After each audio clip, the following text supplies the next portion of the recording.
धन्यवाद उपसभापति जी।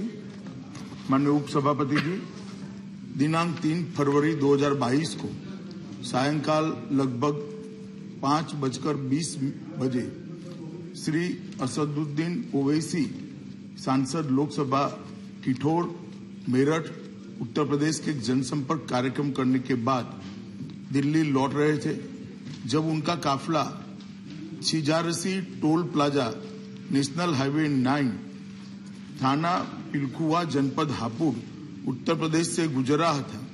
2 अज्ञात व्यक्तियों द्वारा उनके काफिले पर गोलियां चलाई गई। इस घटना में श्री ओवैसी सुरक्षित बच गए, लेकिन उनके वाहन के निचले हिस्से में 3 गोलियों के निशान दिखाई दे। उक्त घटना को 3 गवाहों द्वारा देखा भी गया। इस संदर्भ में एक प्रथम सूचना रिपोर्ट अपराध संख्या 45/22 अंतर्गत धारा 307 भारतीय दंड संहिता और धारा 7 आपराधिक कानून संशोधन अधिनियम 1932 थाना पिलखुआ जनपद हापुड़ में पंजीकृत किया गया और इसकी विवेचना की जा रही है।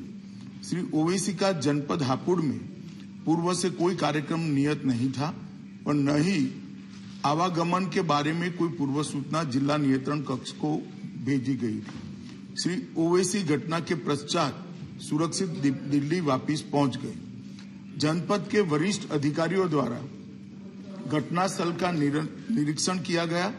विवेचना के क्रम में स्थानीय पुलिस ने त्वरित कार्यवाही करते हुए 2 अभियुक्तों को गिरफ्तार किया और उनसे 2 अनधिकृत पिस्तौल प्रत्येक से एक और एक ऑल्टो कार की बरामद की गई है। घटनास्थल और वाहन का फोरेंसिक्स टीम द्वारा सूक्ष्मता से जांच किया जा रहा है और साक्ष्य एकत्रित किए जा रहे हैं। दोनों अभियुक्तों से उत्तर प्रदेश पुलिस द्वारा पूछताछ की जा रही है। जनपद में कानून और व्यवस्था की स्थिति नियंत्रण में और सामान्य है। कड़ी सतर्कता भी बरती जा रही है।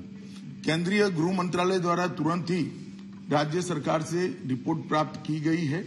पहले भी कई मौकों पर केंद्रीय सुरक्षा एजेंसियों के खतरे के आकलन के आधार पर श्री ओवैसी को सुरक्षा प्रदान करने के लिए केंद्र सरकार ने निर्देश जारी किए हैं, लेकिन श्री ओवैसी द्वारा सुरक्षा लेने के लिए अनिच्छा के कारण दिल्ली पुलिस और तेलंगाना पुलिस उन्हें सुरक्षा देने का प्रयास सफल नहीं हो पाए।